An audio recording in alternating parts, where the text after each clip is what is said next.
TPLF waxay sheegaysaa in saacadaha soo socda ay guul weyn ka gaari doonto magaalada deegaanka Humera iyo sidoo kale aaga ku hareeraysan iyagoo sheegay inta badan inay qabsadeen tuulooyinka iyo sidoo kale dhulka aagaasi ee ku hareeraysan. TPLF waxay sheegtay in ay war weyn oo guul ay ka gaadheen ay soo wadaan dhinaca kalena ay soo bandhigi doonaan kumanaan ka tirsan ciidanka militariga Ethiopia oo maalmihii u dambeeyay ay dagaalka ku qabteen deegaanka Takase sidoo kale deegaanka xuduudda Tigrayga iyo gobolka dalka Eritrea waxaa la sheegayaa in dagaalo goosgoos ay ka jiraan deegaanada Shareero, Ageero iyo sidoo kale deegaanada Salambasa, Rama iyo sidoo kale deegaano aagaasi ku hareeraysan. Xagga deegaanka Canfarta ciidamadii Birhala ka soo galay ee Eritreanka waxa laga bedelay Braiski ciidanka militariga Ethiopia waxaana la sheegay in ay gudaha ugu sisiqayaan gobolka Tigrayga inkastoo wali wax dagaal uusan ka dhex qarxin iyaga iyo ciidanka Tigrayga ee TPLF. salaamullaahi calaykum daawadayaal meel kasta oo dunida ka joogtaan waa mar kale iyo xubinteennii faaqidaada waxaana ku soo qaadan doonaa wadahadal u furmay xukuumadda Addis Ababa iyo TPLF xilli uu dagaal qaraar uu ka socdo deegaana ka tirsan Amxaarada, Canfarta iyo xuduudka dalka Eritrea uu la wadaago gobolka Tigray. Al-shabaab ayaa galay buuraha Nogbeed ee deegaanka Soomaalida xoga ayaan idinka haynaa. madaxweynaha deegaanka Tigray ayaa warqad codsi ah u diray xogayaha guud ee qaramada midoobay. haddaba codsiga TPLF muxuu salka ku hayaa? Abiy Ahmed iyo taliyaha guud ee ciidanka militariga Ethiopia Burhano Jula ayaa maanta ka hadlay xaalka Ethiopia iyo dagaalada ka holcahaya waqooyiga Ethiopia. TPLF ayaa sheegtay inay burburisay in ka badan 70,000 kadib markii ay jireen buundada webiga Takase ee gobolka Walqayta. qodobadaas iyo kuwa kale oo xiiso badan ayaad ku maqli doontaan daawadayaal. waxa igu helaya saaxiibkay Faahiye nooga warbixi dagaaladii ugu dambeeyay ee ka holcahaya waqooyiga Ethiopia maadaama saacadii ugu dambeeyay aad soo indhaynaysa. Axmed waad baad u mahadsan tahay saaxiibadayaasha hawada nagala socdana waan salaamaynaa iyo guud ahaanba bulshada Soomaaliyeed markaan ku socono xaaladda dalka Ethiopia guud ahaan gaar ahaan gobolka waqooyiga dalka Ethiopia iyo dagaaladii ugu dambeeyay maalmihii ka socday. Axmed waxa la sheegayaa in ciidamada militariga dalka Ethiopia oo shalay sheegneen ay qabsadeen deegaanka Goobiye oo 19 kilomitir u jiray magaalada Waldiya ee caasimadda gobolka Wallo in ay hadda u dhaqaaqeen ama u jihaysteen dhinaca deegaanka Qobo oo ciidamada TPLF ay horay u qabsadeen. baabuurta qafilada ee ciidanka militariga Ethiopia iyo ciidamada liyu booliska iyo maleeshiyada kala duwan ee deegaanka Amxaarada ayaa la sheegay inay u ruqaansadeen dhinaca deegaanka Qobo wali aagaasi wax dagaal kama dhicin. TPLFna waxay sheegtay in ay gacanta ku hayso dhinaca deegaanka Gashane dagaalo goosgoos ayaa maanta ka dhacay. Sakotana waxa wali gacanta ku hayo ciidanka militariga dalka Ethiopia iyadoo TPLF ba aagaasi laga saaray. inta aynan ku sii soconin dagaalka aanan ka bixin magaalada Sakota Axmedow magaalada Sakota wararka aan ka helayna waxa la sheegayaa nin lagu magacaabo Getu Takale iyo wiilkiisa oo odaygaas oo 51 jir ah in ay ciidamadii TPLF maalmo ka hor magaaladaasi qabsaday in ay sun ugu dareen biyaha iyo raashinka ayna laayeen tira kamid ah ciidanka TPLF magaaladaasi horay u qabsaday isaga iyo wiilkiisa. odaygaas iyo wiilkiisa waxa la sheegay in ay hadda go'doon ku yihiin meel u dhow Sakota iyo sidoo kale aaga TPLF ay haystaan ciidamo badan ay TPLF ka laayeen. TPLFna waxay ku hanjabtay in ay ka jari doonaan ciidamada qoomiyadda Amxaarada ay ku hayaan gobolka Tigray gaar ahaan magaalada Maqale. halkaasi markaan ka sii ambaqaadno magaalada Humera wali waxa ka socdo hilbadirkii iyo sidoo kale in labada dhinacba awoodoodii iyo waxay hayeen ay iskugu geeyeen. TPLF waxay sheegaysaa in saacadaha soo socda ay guul weyn ka gaari doonto magaalada deegaanka Humera iyo sidoo kale aaga ku hareeraysan iyagoo sheegay inta badan inay qabsadeen tuulooyinka iyo sidoo kale dhulka aagaasi ee ku hareeraysan. TPLF waxay sheegtay in ay war weyn oo guul ay ka gaadheen ay soo wadaan dhinaca kalena ay soo bandhigi doonaan kumanaan ka tirsan ciidanka militariga Ethiopia oo maalmihii u dambeeyay ay dagaalka ku qabteen deegaanka Takase sidoo kale deegaanka xuduudda Tigrayga iyo gobolka dalka Eritrea waxaa la sheegayaa in dagaalo goosgoos ay ka jiraan deegaanada Shareero, Ageero iyo sidoo kale deegaanada Salambasa, Rama iyo sidoo kale deegaano aagaasi ku hareeraysan. xagga deegaanka Canfarta ciidamadii Birhala ka soo galay ee Eritreanka waxa laga bedelay Braiski ciidanka militariga Ethiopia waxaana la sheegay in ay gudaha ugu sisiqayaan gobolka Tigrayga inkastoo wali wax dagaal uusan ka dhex qarxin iyaga iyo ciidanka Tigrayga ee TPLF. dhinaca deegaanka Oromia jamhadda Oromia waxay qabsatay gaaray dhul badan oo ka tirsan gobolka Ambo, gobolka Wallaga iyo sidoo kale gobolka Shawa, waxayna sheegeen in warshado fara badan sida warshada sonkorta, warshada sibirka iyo warshado kale oo dalka Itoobiya ee ku yaalay ay gacanta ku dhigeen Axmedow. Waxa kale oo ay sheegeen in ciidamadii abid ugu tirada badnaa ay soo bandhigeen, dhinaca kalena ay tababar u soo xidheen, taas oo ay ku sheegeen in ay guusha kama dambaysta ay ku hanan doonaan. Halka siyaasiyiinta iyo dadka arrimaha siyaasadda ka falanqooda deegaanka Oromiya ka soo jeedo ay xukuumadda Addis Ababa ugu baaqayaan in wada hadal rasmi ay la gasho jamaadaasi. Dhinaca dalka Suudaan, ciidamadii Suudaan ee abid ugu fara badnaa ayaa la soo dhoobay xuduudka u dhaxeeyo Suudaan iyo sidoo kale dalka Itoobiya. Iska horimaadyo maleeshiyaad ciidamada Suudaan iyo sidoo kale maleeshiyaadka Amxaarada ayaa la sheegayaa in kastoo uusan xoogaysanin. Waxyaabaha la yaab kale dhinaca Suudaan ka soo kordhay waxaa ka mid ah in la arkayo ciidamo Suudaani ah oo muuqaal iska soo duubay oo qaybna ay ku hadlayaan af Tigray, qaybna af Carabi ay ku hadlayaan, oo ay leeyihiin waxaan garab taagannahay ama aan taageersannahay walaalahanaga Tigrayga. iyadoo maalmihii u dambeeyayba deegaanka qaxootiga ee Xamayta ay ugu baaqays dowladda Suudaan in halkaasi ay xabad ka bilaaban karto, dhinaca kalena amnigeeda aysan sugi karin. sidoo kalena saraakiishii militariga ee ciidanka Itoobiya nabad sugidda u joogay Suudaan iyo South Suudaanba oo TPLF-ta isha waxa weeye gacan saar la sheegay in aagaas dagaal ka soo qaadeen. dhinaca kale deegaanka Amxaarada waxaa la sheegayaa in aaga Shawarobid uu dagaal ku dhex marayo jamhadda xoreynta faanada ama jamhadda faanada oo ah dad ayagu iskooda isku abaabulay oo deegaankaasi ka dhaqaaqay iyo ciidamada liyu booliska oo garab ka helaya ciidamada federal booliska iyo ciidanka militariga dalka Itoobiya. waxaadna moodaa qoomiyadda Amxaaradu inay hadda si weyn ugu kala jabtay xaaladda guud ee dalka Itoobiya iyo sidoo kale siyaasadda Abiy Ahmed uu ku hogaaminayo dalka Itoobiya guud ahaan marka la eego. isku soo duuduuba xaalka dalka Itoobiya iyo siyaasadiisa waxaad moodaa maalinta ka dambayso in uu cirka isku sii shareerayo, xaaladuna ay sii xumaanayso Axmedow, iyadoo labada dhinac ee dagaalka isku hayo ay si weyn waxa weeye iskaga soo horjeedaan arrintan. dhinaca kalena waxa weeye isku habarursanayaan. waxaa la sheegayaa in diyaarada aan haybtooda la aqoonin ay tageen magaalooyinka Maqale, Shareero iyo sidoo kale magaalada Adigreed, iyadoo xalib ay soo baxaysay in 20 qof lagu dilay magaalada Adigreed, halka waxa weeye 20 kale lagu dhaawacay duqeymo ay geysteen ciidanka militariga dalka Itoobiya. dhinaca kalena TPLF arrintaasi ay aad walaac uga muujisay, ay hay'adaha qaramada midoobay ee codsi iyo isha dhambaal sidoo kale u dirtay. dhinaca kale deegaanka xuduudda u dhaxaysa Tigrayga iyo Eritrea waxaa la sheegayaa in diyaaradaha Eritrea ay ka wadaan duqeymo aad u xoogan oo ay geysanayaan TPLF. dhinaca kalena warbixino goos waxay sheegayaan in Tigrayga laftigooda iska caabinayaan duqeymaha ay geysanayaan ciidanka ee dalka Eritrea. faahiyo su'aasha aan rabnay inaan ku weydiino waxa weeye wadahadal ayaa u furmay xukuumadda Addis Ababa iyo TPLF. dagaal khadhaadna waxa uu ka socdaa waqooyiga Itoobiya. wadahadalladaasi xagee ay ka furmeen, yaa dhexdhexaadinaya, maxay mustaqbalka uu noqon doonaa wadahadalladaasi? Axmed aad baad u mahadsan tahay. sida warkeena shalay ku sheegnayba diyaarada aan haybtooda la aqoonin ayaa ka degay magaalada Maqale caasimada gobolka Tigrayga. warbixin aan helay waxaa la sheegayaa in ay qaadeen saraakiisha ugu sarsareysa waxa weeye hogaaminta TPLF oo ay geeyeen dalka Djibouti, halka qaybo kalena ay leeyihiin diyaaradaasi waxay ka degtay magaalada Qaahira ee caasimada dalka Masar. Axmed waxaa la sheegayaa wadahadal in uu hadda ka furmay dalka Djibouti, gaar ahaan caasimada Djibouti. wadahadalkaasi waxaa dhexdhexaadinaya madaxweynaha dalka Djibouti Ismaaciil Cumar Geelle iyo sidoo kale xogayaha guud ee arrimaha dibadda u qaabilsan dowladda Mareykanka, kaasoo maalmo ka hor soo gaadhay magaalada Addis Ababa ee caasimada dalka Itoobiya. waxaa la sheegayaa in 2 xubnood oo ka socda TPLF iyo 2 xubnood oo ka socda dowladda federaalka Itoobiya, madaxweynaha Djibouti Ismaaciil Cumar Geelle iyo xogayaha arrimaha dibadda ee Mareykanka in wadahadalkaasi ay dhexdhexaadinayaan sugidda amniga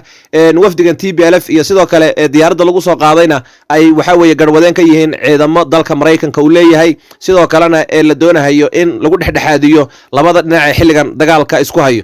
waxaa la sheegayaa wadahadalladaasi natiijada laga fili karo in aysan ahayn waxa weeye sida la filahayo, oo Mareykanku uu doonayo inuu labada dhinacba ku cadaadiyo in wadahadalladaasi ay waxa weeye u qabsoomaan, dhinaca kalena natiijo meel oo ay ka soo baxdo, iyadoo dowladda Mareykanka xogaha laga helay ay sheegayaan inay rajo weyn ka qabto in wadahadalkan uu noqdo mid midho dhala. dhinaca kale xilliga dagaal wadahadalkan uu ku saadayo waa xilli furimo badan ay ka furan yihiin guud ahaanba gobolka Tigrayga iyo sidoo kale xuduudaha uu la wadaaga deegaanka Canfarta Amxaarada iyo sidoo kale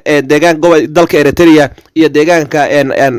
Tigrayga ee xuduud xuduudiisa marka wadahadalkan xilligu ku soo aadahayo dagaaladan socdo iyo xagga kale marka laga fiiriyana waxaa laga yaabaa in aysan wax natiijaha ka soo bixin oo labada dhinacba arrintooda ay sii fogaato maadaama colaadoodu hadda ay cirka isku shareertay labada dhinacna waxaa weeye canjara fijaas iyo sidoo kale umuladooxnimo nidaama ay ku dagaalamayaan oo aysan waxba isu reebanaynin shacabka tigreega iyo shacabka amxaarada canfarta iyo shacabka eritreyana ay aagaasi ku baabi'een oo labada dhinac dagaalamayso ay shacabkii deegaanadaasi baabi'iyeen dhinaca kalena ay hanjabaado isu soo dirahayaan iyadoo weliba maanta TPLF ay sheegtay xilligan la sheegayo inuu wadahadal furmay ay maanta TPLF sheegtay taliyihii brigade-ka 2aad ee ciidanka militariga Ethiopia Maxamed Xasan oo ka soo jeeda qoomiyadda canfarta nin muslimana ahaa in ay dileen sidoo kalena ay waxa weeye burburiyeen in ka badan 70,000 oo ka tirsan militariga dalka Ethiopia faahiyow qodobadana waxaa ku jiray in ururka al-shabaab ama kooxahaasi ay galeen gobolka Nogbeed ee buuraleydaasi maxaa cadayna maxaad warkaysaa arrintaasi oo aad ku cadaynaysaa axmed aad baad u mahadsan tahay wararka naga soo gaadhaya dowlad deegaanka Soomaalida gaar ahaan gobolka Nogbeed si gaar ah degmada Xaraarey dad shacab ah oo xalay la xidhiidhnay mas'uuliyiin ka tirsan maamulka degmadaas maamulka gobolka Nogbeed iyo sidoo kale saraakiisha ciidanka liyu booliska dowlad deegaanka Soomaalida xogan laga helay waxay sheegayaan in xubno ka tirsan ururka al-shabaab lagu arkay deegaankaasi dhinaca kalena maalmihii u dambeeyay aagaasi ay ku sugnaayeen baadhitaan aan sameynay iyo sidoo kale dhuuxaan aan ku sameynay dadka deegaanka iyo saraakiisha kala duwan ee ciidanka waxaana lagu sheegay tirada ragga degmadaasi soo galay inay yihiin 12 qof oo ka tirsan ururka al-shabaab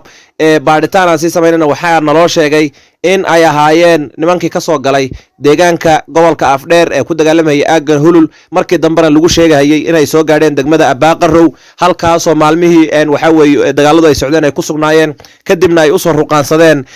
xaggan oo iyagoo soo daba qaaday dhankan Webi Shabeelle kadibna ay u soo gudbeen dhankan buurahan waxa weeye Nogbeed nimankan waxaa la sheegay inay yihiin 12 nin aadna ay u hubaysan yihiin oo ay qalabaysan yihiin ilaa iyo hadda wax dagaal kuma aysan qaadin ciidamada liyu booliska maleeshiyaadka iyo sidoo kale ciidamada dawladda iyo maamulka aagaasi ku sugan waxaana la sheegayaa in shacabka deegaanku dhowr jeer ay nimankaasi arkeen shacabka waxa mayna weydiinin wax xidhiidh aan lamayna samaynin baadhitaan aan samaynay waxaan ku ogaanay hay'adaha ammaanka ee dowlad deegaanka Soomaalida gaar ahaan ciidanka liyu booliska caadiga ah iyo dowladda federaalka Itoobiya in nimanka aagaasi ku sugan ay ka warayso dhinaca maamulka Nogbeedna ay og yihiin balse ilaa iyo hadda wax tilaabo qaada aan lagu samaynin dadka deegaanka markaad la hadashana arrintaasi si weyn ama si dhaba ayay kugu xaqiijinayaan Axmedow annaga anagu markaan maqal arrintaasi la yaab iyo fajac ayay nagu abuurtay in waxa weeye buraha Nogbeed oo masaafo ahaan meesha ay ku yaalaan iyo deegaanka Soomaalida meesha ay kaga yaalaan markaad fiiriso aysan macquul ahayn in durba halkaasi ay gaadhaan al-shabaab markii lagu sheegay aan la yaabnay haddana xidhiidh aanu sameynay oo kala duwan shacabka deegaanka ee aagaasi ayaa noo xaqiijiyay arrintaasi inay jirto Axmedow sidaad ogtahayba in al-shabaab xilligan ay soo gasho buraha Nogbeed markaad fiiriso deegaanka Soomaalida dhulkan inta marka laga soo bilaabo toga Webi Shabeelle marka laga soo bilaabo degmooyinkan Feyrfeyr Qalaafe Goday sidoo kale aad kor u soo qaado degmadan hore shagax aad kor u soo qaado ilaa Nogobtan waa dhul inta badan barwaaqa biyo fadhiisi fara badan leh buuro oo qarri ah cidii gashan aan laga saari karin juqraafi ahaan iyo isha waxa weeye structure ahaan markaad fiirisana dhul jamhadaynta aad ugu fiican oo sidoo kale waxa weeye cidii gash halkaas aan laga saari karin marka waxa la oran karaa kooxaha halkaas soo galay waxa weeye ka tirsan ururka al-shabaab ee shacabka deegaanka aagaasi ay sheegayaan waxay u arkeen inay tahay goob istiraatiijiyadeed iyo sidoo kale goob ay ku noolaan karaan ama haddii kale dagaalka loo yaqaano ku dhufo ka dhaqaaq ama dagaalka loo yaqaano gorilla waxa lagu yiraahdo afka qalaad in halkaasi uu aad munaasab ugu yahay dhinaca kalena uu ku aysho ku muhiimsan yahay sidaad ogtahayba warbixinadii soo baxayay waxaa la sheegayay in ragga al-shabaabta deegaanka soo weerartay hogaaminaya ay u dhasheen dowlad deegaanka Soomaalida dhinaca kalena aad u kala yaqaanaan deegaanka Soomaalida iyo qaybihiisa goobaha dagaal ku fiican iyo sidoo kale goobaha aan lagu dagaalami karin marka waxaa la is oran karaa kooxaha meeshaas soo galay waa kooxo istiraatiijiyad weyn kale waxa weeye gulufka colaadeed ay ku soo qaadeen dowlad deegaanka Soomaalida intaasi waxaan kugu daray Axmedow madaxweynaha dowlad deegaanka Soomaalida iyo sidoo kale taliyaha guud ee ciidamada liyu booliska dowlad deegaanka Soomaalida oo xalay labadooduba ka hadlay telefishinka dowlad deegaanka Soomaalida ee SRTV oo midna warays laga qaaday midna uu ka qayb galay shir labaduba waxay isku raaceen hal eray oo ahaa in al-shabaab ay weli ka howlgalayso gudaha dowlad deegaanka Soomaalida oo fayskii koobaad ee dagaalka ay soo afjareen fayska labaadna ay soo gabagabeyn doonaan Mustafa ayaa yiri fayskii koobaad shacabka iyo ciidanka iyo waxa weeye dowlad deegaankaba waxay ku guuleysteen in ay soo afjaraan fayska labaadna waan u diyaarsannahay inaan soo afjarro. taliyaha ciidamada liyu booliskana ereygu yidhi wuxuu ahaa waxaan shacabka u ballan qaadaynaa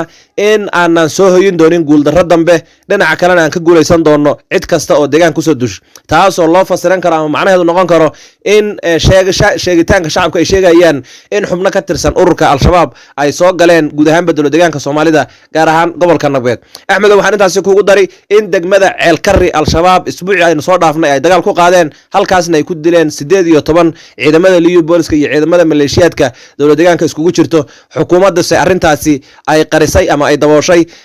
xitaa anteenadii laga jaray magaaladaasi maalmaha dagaalkaasi dhacay, dhinacoo kalena arrintaasi aad loo daboolay. waxaan intaasi kugu daray in waxa weeye nimankii soo waray dowlad deegaanka soomaalida qaybo badan oo ka mid ah aysan ka bixin unugyo iyo unug asaasiyo iyo sidoo kale xubno kala duwanna deegaanka ay ku beerteen. marka shacabku arrintan ay soo warinayaan ah in degmada waxa weeye Xaraarey ee gobolka Nagbeed soo galitaankeeda in uusan ahayn wax la dhayalsan karo ama la beenin karo. isku soo duuduubo arrintaasi shacabka dowlad deegaanka soomaalida way noo xaqiijiyeen, hay'adaha ammaanka arrintaasi inay og yihiin oo ay ku baraarugsan yihiin ayaanu xaqiiqadeeda soo ogaan. waad mahadsantahay. faahiyo sidaad la socotaba madaxweynaha deegaanka Tigray ayaa warqad codsi u diray xogayaha qaramada midoobay Antonio ninka la yiraahdo. marka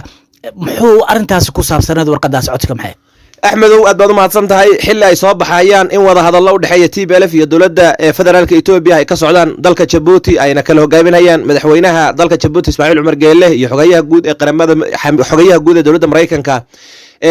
madaxweynaha gobolka Tigreega Debretsion Gebremichael wuxuu soo saaray warqad muhiimadeedu ay ahayd 5 qodob. qodobka koowaad wuxuu ahaa in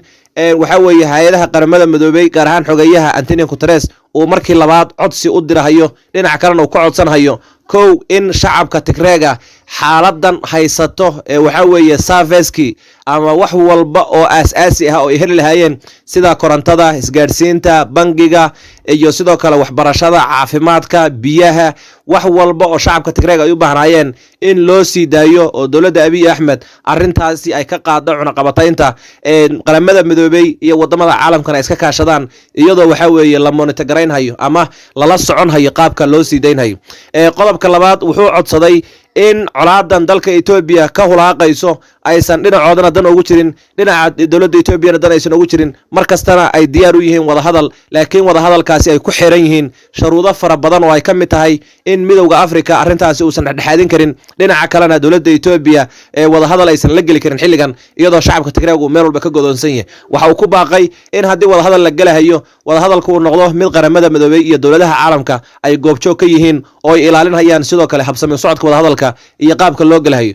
qodobka kale uu sheegay uu codsaday waxaa ka mid ah in ciidamada dalka Eritrea ee ku jira guud ahaan gobolka Tigreega iyo sidoo kaleba guud ahaan dalka Itoobiya in si bilaa shuruud la'aan ah ay kaga baxaan oo waxa weeye ciidamadaasi ay ku noqdaan dalkooda ayna ka daayaan faragelinta iyo sidoo kale dhaqdhaqaaqa ciidan ay ka wadaan gudaha dalka Itoobiya, isagoo sheegay in ciidamada Eritreanku ay bedeleen shaatigii dalka Eritrea oo xidheen shaatiga militariga dalka Itoobiya. qodobka afraad ee uu ka hadlay waxaa ka mid ah dhulka ka maqan ee Tigreega waxa weeye qoomiyadda Amxaarada ay gacanta kaga haysato in loo soo celiyo oo dhulkoodii looga baxo, dhinaca kalena lagu wareejiyo, taa kadibna in iyagu diyaar u yihiin wada hadal kasta oo lala galo xukuumadda Addis Ababa ama xukuumadda Abiy Ahmed ra'iisul wasaaraha dalka Itoobiya. qodobka shanaad ee uu ka hadlayna waxa uu sheegay in xilligan aan loo baahnayn wada hadal oo kaliya balse loo baahan yahay in waxa weeye dhinacyada ishayo wax laga wada hadlahay uu noqdo wax la wada og yahay oo warbaahinta caalamka hay'adaha qaramada midoobay iyo dowladaha caalamku ay si weyn oo la wada socdaan, dhinaca kalena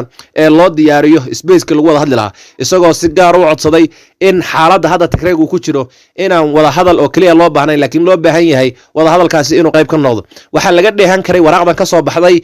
madaxweynaha gobolka Tigray Debretsion Gebremichael in codsigiisa uu qayb ka yahay in ciidamo nabad sugid ah loo soo diro gudaha dalka Itoobiya oo ay kala dhex galaan ciidankiisa iyo ciidanka taliska Addis Ababa, taas oo ay muuqato in laftigiisu uu rajo badan ka qabin wada hadal dhex mara dowladda federaalka Itoobiya iyo maamulka gobolka Tigray. marka dhinaca kale markaad sii fiiriso waraaqdan inta u badan waxay aad uga hadlaysaa weerarkii lagu soo qaaday xasuuqa lagu haya shacabka Tigreega iyo sidoo kale in baaritaano lagu sameeyo gabadfalladii ka dhacay guud ahaanba gobolka Tigreega oo ay geysteen ciidamada militariga Ethiopia iyo sidoo kale militariga dalka Eritrea duqeymihii ay geysteen iyo dadkii shacabka ay laayeen waxyaalaha aad uga hadlayeen waxa kamid ah in shacabka Tigreegu maanta ay godoon yihiin gaajo iyo cunaqabatayn iyo rafaad iyo xanuuno dabiici ah oo ka soo gaaray dhinacyada dagaalka in arintaasi ay salka ku hayso oo waxa weeye dhibaato aad u xooggan shacabka Tigreega ay haysato ayuu si weyn arintaasi ugu lafaguray ama ugu faaqiday waxa uu sheegay codsigan inuu yahay codsigii labaad ee uu diro xogayaha guud ee qaramada midoobay kii koobaad aan laga soo jawaabin wax natiijo aysan ka soo bixin kan labaadna aysan wax natiijo ka soo waxa weeye ay natiijo ka filayaan laakiin haddii intaaba la waayo in shacabka Tigreegu ay dagaalami doonaan ilaa iyo nafuris oo ay waxa weeye naftooda iyo maalkooda iyo waqtigooda ay ku bixinayaan waxa kale uu si gaar u taabtay in shacabka lagu sameeyay wax la dhaho ed cleaning ama waxa weeye isha tirtirid isirbex ama isirtirtid waxa la dhaho ayuu ku sheegay isku soo duuduubo labada dhinac ee dagaalka Ethiopia isku haya labaduba mid kasta calaacalkiisa iyo baaqyada ay u dirayaan beesha caalamka maalinle ah ama joogto ah ayay u socdaan Axmedow faahiyow su'aalaha qaybihii dammaan soo gaarnay Abiy Ahmed iyo taliyaha guud ee ciidanka militariga Ethiopia Burhanu Julu ayaa maanta la hadlay warbaahinta iyo guud ahaanba shacabka Ethiopia waxayna ka hadleen xaaladda waqooyiga Ethiopia maxay arrimahaasi maadaama oo isha ku haysay ay ka hadleen Axmed aad baad u mahadsan tahay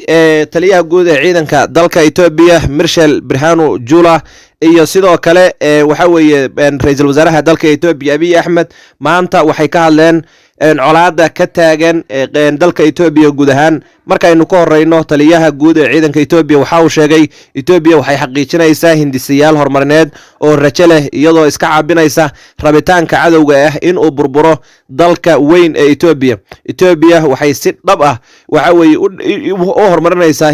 hindisiyaasheeda iyo horumarinteeda dhaqaale iyadoo ka guuleysan doonta cadowgeeda ayuu yiri Abiy Ahmed dhinaca kale waxa uu yiri cadowgeenu wuxuu joogsanayaa ama nasan doonaa kaliya markay ogaadaan inaan leenahay awood dhammaystiran oo dhan walba waxa uu intaasi ku daray in ciidankiisa iyo sidoo kale dawladdiisuba ay diyaar u tahay inay badbaadiyaan qarannimada iyo jiritaanka dalka Ethiopia cadow kasta oo ku soo duulana ay u babac dhigi doonaan dhinaca kalena waxa weeye ay kaga guuleysan doonaan dagaalkan ay kula jiraan labadooduba hadal ka soo baxay markaad fiiriso hadalka ka soo baxay Debrecen codsiga ugu diray qaramada midoobay markaad fiiriso dagaaladan khadhaadh ee ka socdo walqayd waa qohmara raaya wallo deegaanka canfarta iyo sidoo kale xuduudda dalka Eritrea iyo Tigreega markaad fiiriso iyo cadaadiska beesha caalamka isku dayada dawladda Mareykanka waxaad moodaa colaada dalka Ethiopia ka walaaqayso inay tahay faanole fari kama qodna Axmedow su'aasha ugu dambaysa waxa weeye jabhadda TPLF waxay sheegatay in 70,000 oo kamida ciidamada militariga Ethiopia in ay dileen kadib markii ay jireen buundo looga soo gudbahayay dhanka waqooyiga Ethiopia arintaasi maxaad ka warkaysaa Axmedow aad baad u mahadsan tahay ciidanka militariga ee Tigreega waxay sheegeen in ay godoomiyeen dhinaca kalena ay burburiyeen in ka badan 70,000 oo askari oo iskugu jira ciidanka militariga Ethiopia iyo 10,000 oo ka tirsan waxa weeye ciidanka Liu Poliska amxaarada kullay sheegashadaas iyaga gaar u tahay laakiin waxa baraha bulshada ama warbaahinta dawladda Ethiopia sidoo kale Tigreega waxay si wada jir ah u xaqiijiyeen in buundadii wabiga Takase oo ahaa buunda muhiim ah dhinaca kalena dagaalkan hadda ka socda waqooyiga dalka Ethiopia istiraatiijiyad weyn u leh in ay gooday oo ay burburiyeen rushayntii diyaaradaha Ethiopia halkaas ay ka wadeen iyo sidoo kale duqeymo ay TPLF laftigeeda ku garaacday waxa weeye buundadaas ama bridge-kaas waxa kale oo waxa weeye la xaqiijiyay in kala go'a bridge-kaas uu keenay in isu socodka ciidamada dhinaca TPLF-na uu yaraado dhinaca ciidamada militariga Ethiopia uu yaraado TPLF marka warkan ka soo baxay ah in ay go'doomiyeen in ka badan 70,000 oo ciidanka militariga Ethiopia iyo Liu Poliska amxaarada iyo maleeshiyad iyo faana iskugu jiro dhinaca kalena ay gam ka siiyeen oo gumaadeen oo baabi'iyeen ayna soo bandhigi doonaan meydadka dhaawacyada iyo sidoo kale maxaabiista ay qabsadeen xaqiiqatan inagu ma xaqiijin karno laakiin waynu sugaynaa maadaama ay sheegeen inay soo bandhigi doonaan war weyn arintaasi ay ka hayaan laakiin waxa si la xaqiijinaya ama waxa weeye inta badan ba la isku waafaqsan yahay dhinaca dagaalka isku haya TPLF iyo dawladda in buundadaasi ay gooday shacabka deegaanka iyo sidoo kale ciidamadii gurmadka labada dhinacna in uu joogsaday ama hakad uu galay sidoo kalena TPLF aysan ka soo gudbi karin wabigaas ciidamada Ethiopia aysan xaggaas u gudbi karin wixii ciidan xagga Ethiopia kaga sugnaa laakiin in la goodoomiyay in la laayay in la baabiyay in gacanta lagu dhigay midna lama xaqiijin karo inkastoo TPLF maanta muuqaal ay soo bandhigtay uu ka mid ahaa in taliyihii ciidanka ee kiflidoorka 20aad ee ciidanka militariga Ethiopia inay gacanta ku dhigeen dhinaca kalena waxa weeye ciidamadiisa gacanta ku dhigeen asagiina ay dileen waxayna soo bandhigeen ilaaladiisi iyo qaybo ka mid ah ciidankiisa oo qirahayo in ay laayeen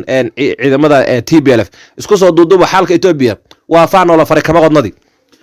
aad iyo aad baad u mahadsantahay inta ayaan kusoo gabagabaynaynaa barnaamijkeenii intaan dib dambe daawadayaal ugu kulmi doona mid lamida waxaan kaga tegaynaa sidaa iyo nabadgelyo